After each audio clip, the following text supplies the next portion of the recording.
Nah, selanjutnya aku coba bakal bahas gimana caranya sekarang kita pakai CRISPR-Cas9 dalam rekayasa genetik. Oke, kita lanjut. Kita balik lagi di sini. Jadi ini ada cara kerja dari Cas9.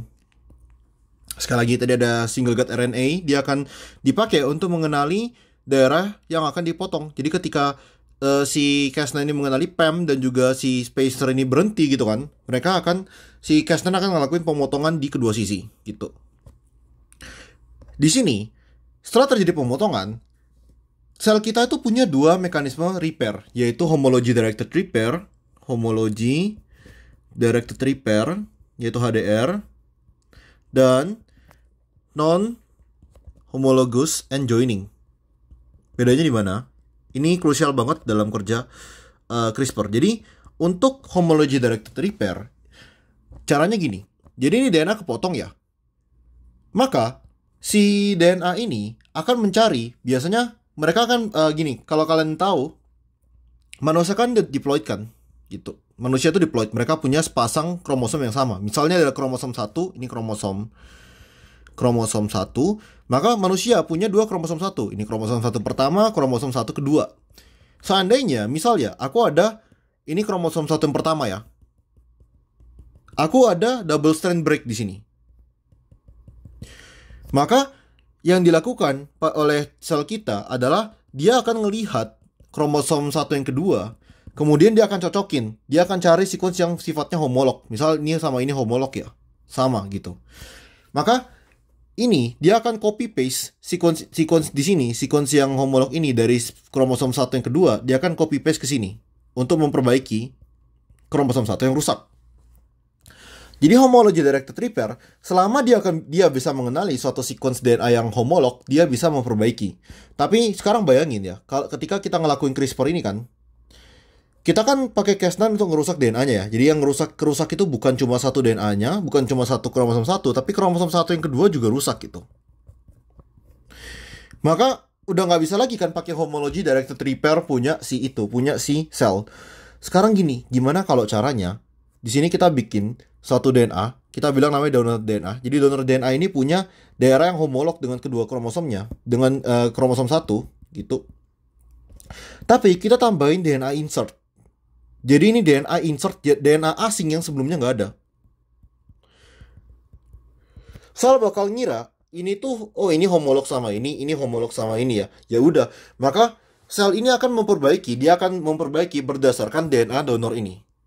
Oke, jadi berdasarkan DNA donor. Akibatnya, maka setelah di repair, kita akan punya sequence asing di DNA kita yang udah yang mengalami treatment CRISPR. Oke, ini homology directed repair. Atau misalnya, ini untuk insersi ya. Gimana kalau misalnya aku mau delesi? Bisa juga gitu, bisa juga. Caranya gini. Jadi ini sekali lagi homology directed repair. Terus kita bikin DNA donor. DNA donornya tuh jauh lebih pendek daripada seharusnya. Jadi ini misal dia gabung sama sini, terus habis itu misal ini gabung sama sini, terus habis itu ini sama ini. Nah, kita tuh ngehilangin sequence yang ada di bagian tengah. Maka dia akan nempelin dengan DNA yang lebih kurang gitu. Misal kayak gimana ya? Misal ya.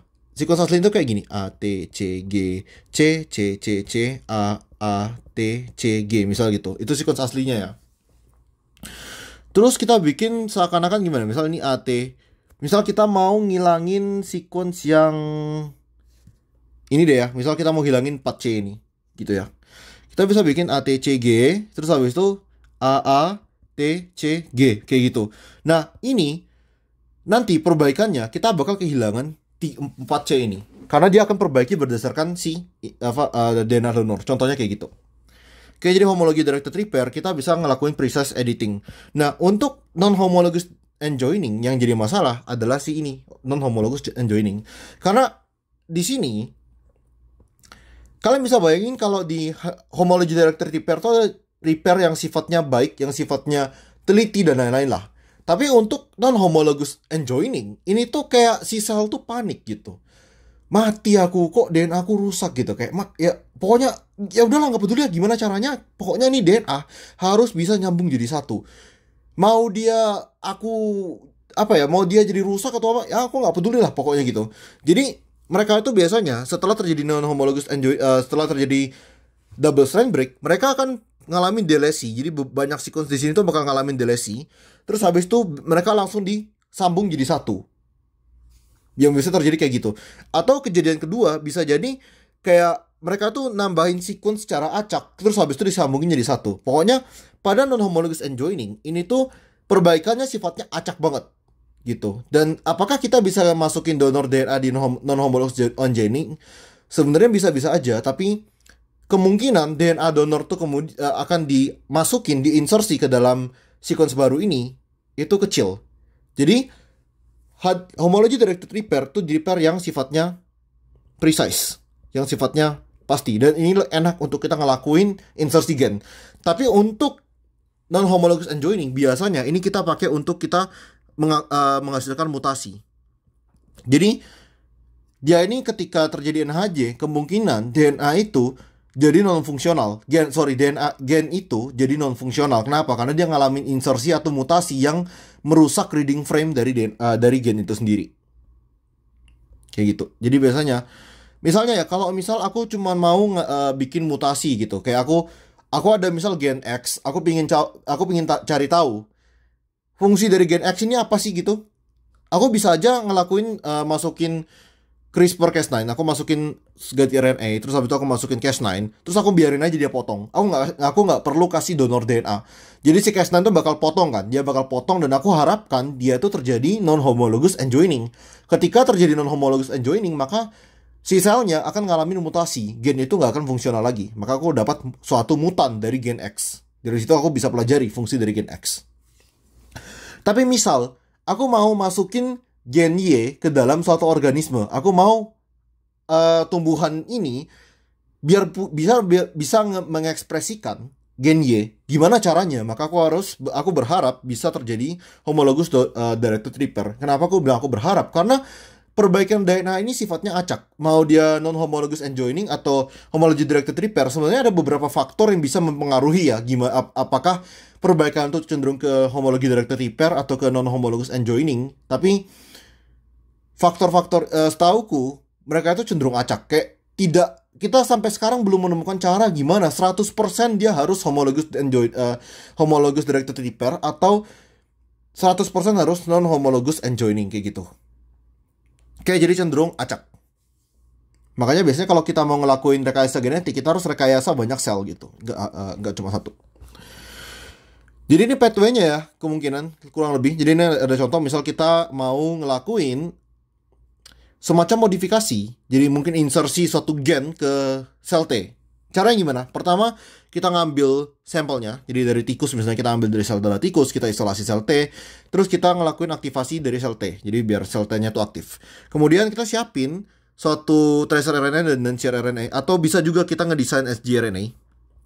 Oke, jadi sekarang kita ada website yang bisa untuk dipakai untuk ngedesain single guide RNA secara simple. Jadi itu literally kamu tinggal paste the sequence of the gene to the website, terus habis itu kayak dia langsung generate sgRNA-nya tuh langsung di-generate gitu loh automatically. Jadi kayak nggak susah bikin sequence sgRNA. Terus habis itu tinggal, kalau kalian udah sequence-nya, kalian tinggal buy sama company tertentu. Jadi ada beberapa company, terus kayak kalau di Kanada aku tahu kayak ada beberapa company gitu yang emang untuk produksi single guide RNA gitu. Terus kita juga bisa buy Cas9 kita bisa beli, nggak terlalu mahal harusnya, aku nggak tahu. Ya kita beli Cas9, terus habis itu kita boleh tambahin donor DNA gitu. Kalau misal kita mau ngelakuin mutasi, kita nggak perlu ya donor DNA. Kalau misalnya kita mau ngelakuin insersi, kita butuh donor DNA. Kemudian kita campurin jadi satu. Jadi si selnya ini kita masukin si sgRNA, kita masukin Cas9 sama kita masukin sama donor DNA. Ini macam-macam caranya. Kalian bisa pakai heat shock, kalian bisa pakai elektroporasi, atau kalian juga bisa pakai virus. Jadi misalnya kalian masukin semua ini di virus dan kalian masukin di virus. Atau kalian juga bisa ngelakuin namanya microinjeksi, yang kebetulan aku juga pernah lakuin. Aku tunjukin. Oke, jadi ini ada video aku melakukan mikroinjeksi. Kalau kalian bisa lihat di sini, ini ada jarum di sini. Ini jarum. Jadi ini jarumnya ridiculously small dan dia bisa menyuntik sel. Ini adalah sel telur ikan secara spesifik. Jadi sel telur zebrafish aku suntik pakai jarum dan kemudian aku masukin CRISPR. Lihat aja. Nah, tuh. Nah, kembali lagi di sini kita kemudian setelah kita bisa berhasil masukin semua komponen ini ke dalam sel, kemudian kita akan yaitu biarin reaksi ini terjadi. Setelah reaksi ini terjadi, kita akan dapat sel-sel yang itu mengalami modifikasi. Kita bisa cek modifikasi ini berdasarkan sequencing ya. Kita bisa ngelakuin sequencing dari sel-selnya. Terus kita juga bisa bisa cek juga dari FACS atau kita juga bisa isolasi selnya dari FACS atau flow cytometry ya. Lebih lanjut tentang FACS, aku ada video sendiri tentang FACS kalau kalian penasaran dengan teknik itu. Kemudian ini ada beberapa lagi aplikasi dari Cas9. Jadi ini yang tadi aku jelasin ya, dimana Cas9 itu sesimpel kita pakai suatu single guide RNA untuk ngelakuin suatu cleavage dan ya akibatnya ada non-homologous unjoining atau homology directed repair. Kita juga bisa untuk ngelakuin delesi yang lebih besar, kita bisa ngelakuin double strand break pada menggunakan dua single guide RNA. Jadi ini akan menghasilkan suatu delesi yang lebih besar, atau kita bisa menghilangkan segmen gen yang lebih besar, atau ya bisa masukin donor DNA juga ke situ. Nah, terus ini agak unik di sini. Kita bisa menggunakan namanya defective Cas9. Kalau kalian masih ingat, di Cas9 itu kan ada daerah yang kita kenal dengan nama HNA di sini. Jadi ada HNA sama RUVC. Jadi HNA sama RUVC ini kita bisa rusak. Ketika kita rusak, artinya si Cas9 itu udah nggak mampu lagi ngelakuin double strand break. Nah, di sini Cas9 ini kita bisa tempelin either aktivator atau represor. Jadi aktivator sama si Cas9 ini bakal gabung ya, dia bakal nempel ke DNA. Terus habis itu, kalau kita taruh aktivatornya ini bisa membantu ekspresi dari gen yang dekat dengan Cas9 ini bakal lebih tinggi gitu. Atau kita bisa kasih represor, di mana represornya bakal menghambat gitu ya. Dia akan menghambat ekspresi dari gen. Atau kita juga bisa visualisasi. Misalnya kita bikin tahu gen X itu lokasinya di mana sih di kromosom gitu. Kita boleh pakai GFP, kemudian kita bisa cek aja signal dari GFP itu di mana gitu. Oke. Ini semacam fun fact aja. Jadi tahun lalu FDA baru aja nge-approve terapi gen pertama kali di dunia untuk pasien yang punya sickle cell disease. Jadi ini semacam step up dari aplikasi medis dari CRISPR-Cas9 pertama kali di dunia ini adalah ya untuk mengobati sickle cell disease. Jadi sickle cell disease itu kan terjadi akibat mutasi pada gen beta globin gitu yang menyebabkan gen beta globin ini jadi bentuknya nggak benar. Akibatnya karena bentuk dari gen beta globin nggak benar, kita sel darahnya jadi bentuk sickle gitu, bentuknya kayak sabit, which is super dangerous, maybe nggak juga sih, kayak beresiko aja sih buat orang gitu. Jadi kayak bentuk sel sabit ini tuh bikin sel darahnya tuh gampang clogging, dia gampang untuk beragregasi dan kemudian menyebabkan pemecahan pembuluh darah, which is super bad lah ya, kayak ya gitulah intinya, karena nggak bagus bagi tubuh kita. Jadi kita ada dua cara menyembuhkannya. Pertama di sini adalah pakai CRISPR. Dia akan memperbaiki mutasi yang kebetulannya cuma dalam point mutasi dari T jadi A. Jadi T ini bakal kayak dipotong terus diganti aja dengan A sehingga menghasilkan yang normal. Tapi setauku untuk strategi ini tuh kayak belum dipakai sih sekarang. Kayak yang diresmikan ini, berdasarkan berita ini yang diresmikan tuh adalah strategi yang kedua ini. Jadi strategi ini gini. Jadi di tubuh kita juga waktu kita masih bayi, waktu kita masih di rahim, kita menghasilkan sesuatu yang namanya fetal hemoglobin. Jadi fetal hemoglobin ini itu dia dihambat oleh satu gen namanya BCL11A. Intinya, ketika kita lahir, kita berhenti menghasilkan fetal hemoglobin karena kita mulai menghasilkan gen BCL11A, sehingga kita berhenti ya, kita nggak ada lagi fetal hemoglobin. Kita diganti sama hemoglobin A sama B gitu. Tapi menggunakan CRISPR ini bisa merusak BCL11A. Jadi ketika BCL11A ini dirusak, maka nggak ada lagi ya BCL11A. Karena BCL11A ini nggak ada, kita bisa menghasilkan lagi fetal hemoglobin. Kalian mungkin bertanya di sini, lah ini kan dari gimana coba kok ini bisa menyelesaikan masalah sickle cell anemia? Jadi ini secara teknis tidak menyelesaikan masalahnya, tapi ini dia memperbaiki simptomsnya, dia memperbaiki gejalanya supaya lebih baik. Ceritanya karena si orang yang ngalamin mutasi pada sickle cell anemia ini mengalami mutasi pada ya hemoglobin B, ya nggak sih, hemoglobin A atau B? Ya hemoglobin B gitu. Hemoglobin B-nya kan jadi nggak bisa berfungsi dengan baik. Nah, ceritanya hemoglobin B ini bisa aja diganti dengan si fetal hemoglobin.